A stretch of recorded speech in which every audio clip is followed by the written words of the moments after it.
வாழ்வோம் வாழ்விப்போம். நான் உங்க சுசி. வாழ்க்கையை வடிவமைப்பு நிகழ்ச்சிக்கு உங்களை அன்புடன் வரவேற்கிறேன். பாகம் 6, அறிவோடு செய். நாம் செய்யும் செயல் எந்த செயலாக இருந்தாலும் சரி, அறிவோடு செய்தால் வாழ்வில் உயர்வினை அடையலாம் என்று இறைவன் ஞானவெளி மெய்பிரான் ஞானசித்தர் அவர்கள் கூறும் வள்ளியினை அனைவரும் இணைந்து கேட்போம். வாருங்கள். வாழ்வோம் வாழ்விப்போம். வாழ்வோம் வாழ்விப்போம். அன்பிற்குரியவர்களே,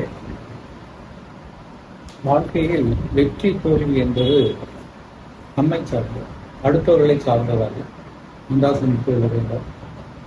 வெற்றி உங்களை தேடி வர வேண்டும் என்றால் நீங்கள் செய்கின்ற ஒவ்வொரு செயலிலும் கவனமுடையவர்களாக இருக்க வேண்டும். கருத்துடையவர்களாக இருக்கின்ற பொழுதுதான் கலக்கத்திலிருந்து நீங்கள் மேல முடியும். ஏனோதானோ என்று செய்ய ஆரம்பித்து விட்டீர்கள் என்றால் அதனுடைய பயணம் உங்களுக்கு ஏனோதானோ என்றுதான் கிடைக்கும். ஒரு காரியத்தை முழுமையாக செய்யாமல் அதற்குரிய பலனை எதிர்பார்க்கவும் காரணம். அடுத்தவர்கள் மீது தனக்கு வரக்கூடிய தோல்வியையும் துன்பத்தையும் போட்டு அவர்களை குறை சொல்வதும் ஒரு தவறான பழக்கம். நன்றாக மனதில் வைத்துக் கொள்ளுங்கள்.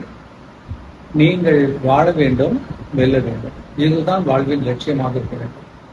நாம் வாழ்ந்தே ஆக வேண்டும். கிடைத்த இந்த பிறப்பை விட்டுவிடக்கூடாது. ஒரு முறை கிடைத்தது என்கின்ற எண்ணத்தோடு வாழ்ந்தீர்கள் என்றால் உயிர் மூச்சில் அதிக சக்தி உண்டாகும். பார்த்துக் கொள்ளலாம் அப்புறம் என்று தள்ளி வைத்தீர்கள் என்றால் தடம் புரண்டு. எனவே நீங்கள் செய்கின்ற ஒவ்வொரு காரியமும் எப்படி இருக்கிறது என்றால் 2 விதத்தில் செயல்படும். ஒன்று மனம் சார்ந்த நிலையில், மற்றொன்று அறிவு சார்ந்த நிலை.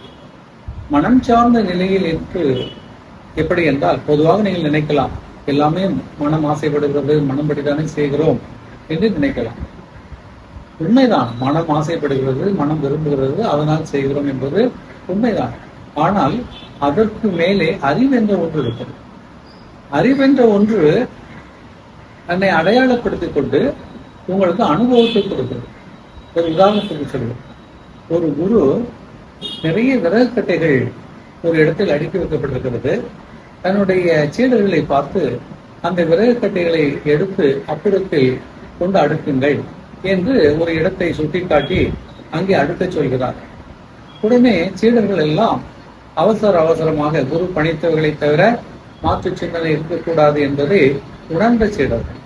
எனவே அந்த விறகு கட்டைகள் எல்லாம் ஒவ்வொருவரும் எடுத்துக்கொண்டு அந்த புறத்தில் அடுக்க ஆரம்பித்தார். குரு இருந்து பார்த்து கொண்டே இருந்தார். பார்க்கின்ற பொழுது ஒருவன் அந்த விறகை எடுத்துக்கொண்டு வேக வேகமாக வந்து அப்படியே தூக்கி போட்டு விட்டு செல்கிறான். இன்னொருவன் ரொம்ப மெதுவாக வந்து போடுகிறான். இன்னொருவன் அந்த விறகை ஒரு பாரமாக நினைத்து போடுகிறான். மற்றொருவனை பார்த்தீர்கள் என்றால் அவனும் அந்த விறகை எடுத்துக்கொண்டு அதை எப்படி போட வேண்டும் என்று கூட ஒரு தெளிவில்லாமல் குதித்து விட்டு செல்கிறான். இதெல்லாம் இயற்கையாக நடந்து கொண்டிருக்கிறது. குரு சொன்னதைத்தான் கேட்டார்கள், குரு சொன்னதைத்தான் செய்கிறார்கள். ஆனால் அதில் தெளிவில்லை. ஏனென்றால் மனப்போக்கின்படி செய்தார்கள். நன்றாக சிந்திக்க வேண்டும். அந்த சீடர்கள் மத்தியில் ஒருவன் இருந்தான். அவனும் சீடன் தான், கொஞ்சம் அறிவுத்துவம் மிக்கவனாக இருந்தான். அவன் என்ன செய்கிறான் என்றால் ஒவ்வொரு கட்டையும் எடுத்துக்கொண்டு அவன் அடுக்கி வைக்கின்றான். அந்த கட்டைகளை நன்றாக பயன்படுத்தும் வண்ணம், வெளியில் தெரிகின்ற வண்ணம் பெரிய கட்டைகளை அடியில் வைத்து சின்ன கட்டைகளை மேலே வைத்து அந்த அடுக்கு முறை தானாக சாய்ந்து விடாதபடி, பார்வைக்கு ஒரு அழகையும் நளினத்தையும் தரும்படியும் அந்த கட்டையினுடைய பலத்தை பார்த்த பொழுதே தெரிகின்ற வண்ணமும் மிக அழகாக அடுக்கி வைத்திருந்தார். இந்த 2க்கும் வித்தியாசத்தை பாருங்க. ஒவ்வொருவரும் அவர்கள் இஷ்டத்திற்கு கொண்டு கொட்டினார்கள், ஏனோதானோ என்று செய்தார்கள். ஆனால் காரியத்தை தான் செய்தார்கள். குரு சொன்ன விறகைத்தான் அள்ளி கொண்டு போட்டார்கள். ஆனால் அது முக்கியம் அல்ல. நீங்கள் செய்கின்ற ஒவ்வொரு காரியத்திலும் கவனமும் கண்ணியமும் இருக்க வேண்டும். அந்த கவனத்தோடு அந்த வேலையை செய்கின்ற பொழுது பாழாகாமல் இருக்கும்.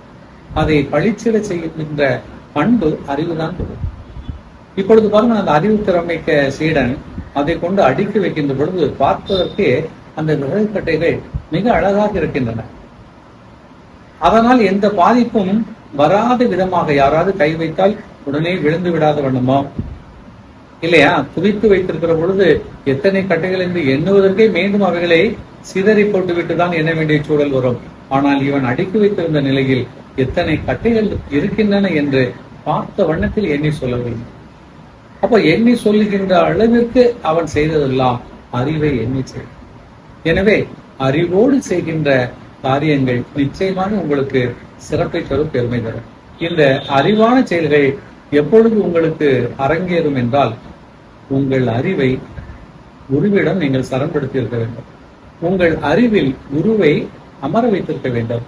அந்த அறிவு குரு தந்தது என்று எண்ணி குருவிற்கு செய்கின்ற கடனாக நீங்கள் அதை புனிதமாக செய்தீர்கள் என்றால், நீங்கள் செய்கின்ற ஒவ்வொரு காரியங்களும், மனம் செய்கின்ற குற்றம் குறைய கூட அந்த அறிவு மாற்றி காட்டும். எனவே உங்களுடைய அறிவில் குருவை உட்கார வைத்து குரு மொழிகளையே ஏற்றுக்கொண்டு வாழ்ந்தீர்கள் என்றால் உங்கள் வாழ்வை பலப்படுத்த முடியும் என்று சொல்லி முடிக்கின்றேன். வாழ்வு.